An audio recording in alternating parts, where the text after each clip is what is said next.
The silence in that Italian restaurant was so thick you could have cut it with a steak knife. My son, Mark, sat there with his mouth hanging open, his face turning a shade of gray I'd only ever seen on wet cement. He'd just spent the last 45 minutes bragging to his sister and their spouses about how he'd streamlined my life, clearing out all the clutter and junk from the family home so I could finally transition into the one-bedroom apartment they'd picked out for me. He thought he was the hero of the story. But then my phone rang on the table, the caller ID clearly showing Henderson's Thrift and Antiques, and the voice on the other end was loud enough for the whole table to hear. Old man Henderson didn't mince words. He asked, "Arthur, your kids just dropped off a load of stuff. I'm looking at your father's old sea chest right now. Tell me, do these idiots have any idea what's hidden in the false bottom, or should I just call the police before they come back for it?" To understand why that moment felt like the first breath of fresh air I'd taken in 5 years, I have to take you back to the beginning. I wasn't always the burden my children made me out to be. I spent 42 years building Miller & Sons Contracting. I started with one beat-up pickup truck and a set of hand tools. By the time I retired, I had 30 employees and a reputation for building the sturdiest custom homes in the tri-state area. I worked 80-hour weeks so my kids, Mark and Sarah, never had to know what a cold house or an empty stomach felt like. I put them through private universities, paid for Mark's first 3 failed business startups, and covered the down payment on Sarah's house when she married Jeff, a man who, quite frankly, couldn't hammer a nail straight if his life depended on it. I built our family home with my own 2 hands. Every joist, every floorboard, every piece of crown molding was selected by me. It was a 5-bedroom craftsman on 3 acres of prime land. After my wife Martha passed away 3 years ago, the house felt big, sure, but it was my house. It held her scent, the marks on the doorframe where the kids grew up, and the workshop where I spent my weekends. I was fine. I was independent. But to Mark and Sarah, I wasn't a man anymore. I was an asset. Or more accurately, a liability sitting on a gold mine of real estate equity.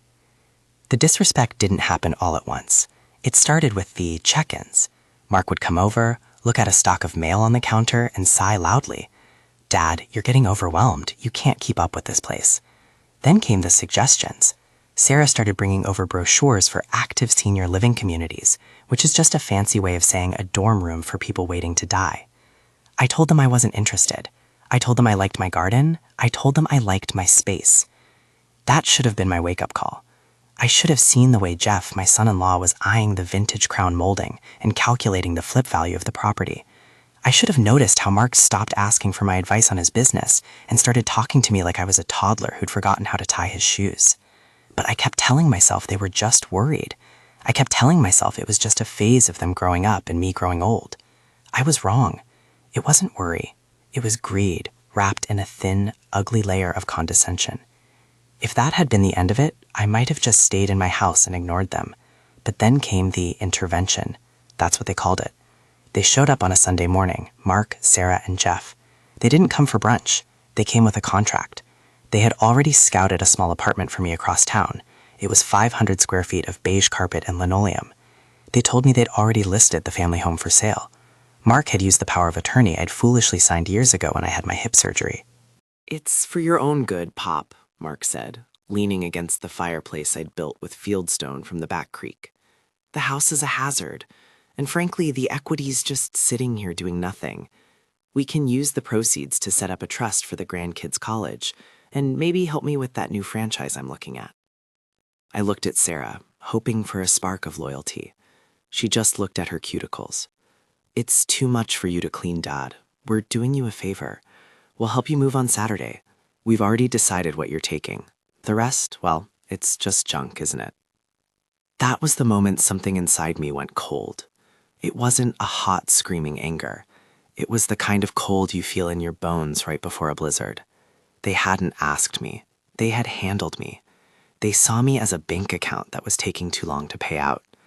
I realized right then that they didn't see the man who had worked until his knuckles bled to give them everything. They saw a junk collector. "I see," I said. I didn't yell. I didn't argue. I just nodded. "Saturday it is." They were thrilled. They thought they'd finally broken me, old man. Jeff even had the nerve to pat me on the shoulder and say, "Good call, Artie. You'll love the new place. It's got a communal puzzle room." If they had been paying attention, they would have noticed I spent the next 3 days in my workshop. They would have noticed I was making calls, not to movers, but to my lawyer, Bill, and my old friend Elias Henderson, who owned the biggest antique and estate shop in the county. Something in me shifted. I knew exactly what was in the house, and more importantly, I knew what was in the trunk. Saturday morning arrived like a funeral. Mark and Sarah showed up with a U-Haul and a "don't worry, we've got this" attitude. They spent the day tossing my life into cardboard boxes. They were ruthless. My collection of hand-planed woodworking tools, too heavy for the apartment Dodd, thrift store. Martha's vintage linens, nobody uses these anymore, thrift store. Then they got to the trunk. It was a heavy brass-bound sea chest that had belonged to my father, a merchant marine. It sat at the foot of my bed for 40 years. It was heavy, real heavy. "God, Pop, what's in this thing? Bricks?" Mark grumbled as he and Jeff struggled to lift it. "Just old memories, Mark," I said, sitting in my kitchen chair, sipping a coffee. "Just things from the old country. My father told me never to part with it unless I was truly desperate." Mark rolled his eyes at Jeff. "Well, you're not desperate, you're downsizing. This is definitely thrift store material. No one wants an old trunk that smells like mothballs." I watched them struggle to load it into the back of Mark's SUV, separate from the U-Haul. They told me they'd dropped the junk off at Henderson's on the way to my new apartment. I just watched. I didn't say a word. I spent the next 2 months getting everything in order while I lived in that cramped little shoebox they'd forced me into. They thought they'd won. They'd sold the house in 3 weeks, a cash offer. They were already planning how to spend the surplus from the sale after my apartment was paid for. They had no idea what was coming. None of them did. That brings us back to the restaurant. I'd invited them all out for a thank you dinner. Mark, Sarah, Jeff, and Mark's wife, Brenda. They thought I was going to hand out checks from the house sale. They were all smiles, ordering the most expensive wine on the menu. "So, Dodd," Mark said, wiping some pasta sauce from his chin, "the closing on the house went through. After the apartment fees and the trust set up, there's about $450,000 left over. We were thinking..." That's when my phone rang.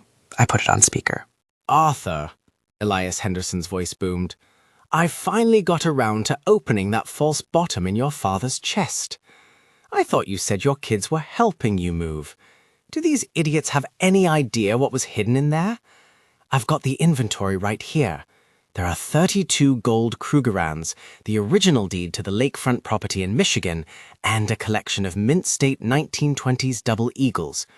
Arthur, at current market value, there's nearly $600,000 in bullion and coins alone in this junk they dropped off. Not to mention the Michigan deed. That land was rezoned for commercial use last year. It's worth a couple million easy." The sound of Mark's fork hitting his plate was the most beautiful music I'd ever heard. Jeff actually choked on his wine. Sarah turned so white I thought she might faint. "Elias," I said calmly, looking Mark dead in the eye, "I know exactly what's in there. I put it there for safekeeping 20 years ago. My father told me it was for my retirement, or for my children, if they proved they had the character to value what I built." "Well," Elias chuckled, "they dropped it off at a thrift store as a tax-deductible donation. They even signed the donation receipt, Arthur. It says, 'Contents and container surrendered to Henderson's Antiques for the sum of $0. Mark found his voice, though it was about 3 octaves higher than usual. "Dad, we didn't know. You said it was just memories. We have to go back. Elias, we're coming back to get it." "The hell you are," Elias snapped. "The receipt is signed. The items are processed. But don't worry, Mark. Your father and I had a long talk 3 days before you helped him move. He told me you might be coming by with some junk." I leaned back in my chair, the picture of calm. "You see, Mark, I knew you wouldn't check. You were so busy looking at the equity in the house that you didn't even bother to look at the man who built it. You treated my life's work like trash to be hauled away. So I made a deal with Elias. He's going to sell the coins and the bullion. He's taking a 10% commission for his trouble." "And the rest?" Sarah whispered, her voice trembling. "The Michigan land? The money?" "The proceeds from the gold are going into a private annuity for me," I said. "It'll fund a much nicer place than that shoebox you put me in. Maybe a penthouse in the city. And as for the Michigan property, I've already signed the papers to donate the land to a veterans housing nonprofit. It'll be called the Martha Miller Annex, a way to actually honor your mother's memory, since you three were so eager to throw her things in a dumpster. But Dad, Jeff stammered, the house money, Mark needs that franchise, we have bills. Ah, the house money, I said, taking a slow sip of my water. I'm glad you brought that up. Mark, you used the power of attorney to sell the house, but you forgot one thing. I'm the one who set up the Miller Family Trust 30 years ago. The house was owned by the trust, not by me personally. And the trust bylaws, which I had my lawyer, Bill, update the day before the intervention, state that any sale of trust assets triggered by a power of attorney must be reinvested into the trust's principal, which is controlled solely by the primary trustee. That's me. And in the event of unfilial conduct, a term Bill helped me define very specifically, the beneficiaries can be removed at any time. I pulled a small envelope from my jacket pocket and slid it across the table. It wasn't a check. It was a copy of the revised trust documents. I've removed you both as beneficiaries, I said quietly. The house money is staying in the trust. It'll be used to fund my lifestyle and whatever charities I see fit. When I pass, the remainder goes to the local trade school to start a scholarship for kids who actually want to learn how to build things with their hands. Mark was shaking. You can't do this. We're your children. You were my children when you were helping me in the garden, I said, my voice rising just enough to command the room. You were my children when we sat at that big oak table in the house I built for you. But the moment you decided I was a nuisance to be managed and my belongings were junk to be tossed so you could line your pockets, you stopped being my children and started being predators. And I've spent my whole life building things strong enough to keep predators out. I stood up, adjusted my coat, and looked at the four of them. They looked small. For the first time in years, I felt like the giant I used to be. The bill for dinner is already paid, I said. Enjoy the wine. It's the last thing of mine you'll ever taste. I walked out of that restaurant without looking back. The cool night air felt incredible. I moved out of that shoebox apartment the next day. I bought a beautiful condo overlooking the river, with a balcony large enough for a small garden and a workshop in the basement that would make a master craftsman weep. My son calls every Sunday now. Sometimes he cries, sometimes he tries to apologize. Sometimes Sarah calls and tells me how hard things are with Jeff's business failing. I listen, I really do. I'm not a cruel man. But I haven't changed my mind. They wanted me to downsize, and I did. I downsized my life by exactly 4 people who didn't deserve to be in it. It's funny how that works.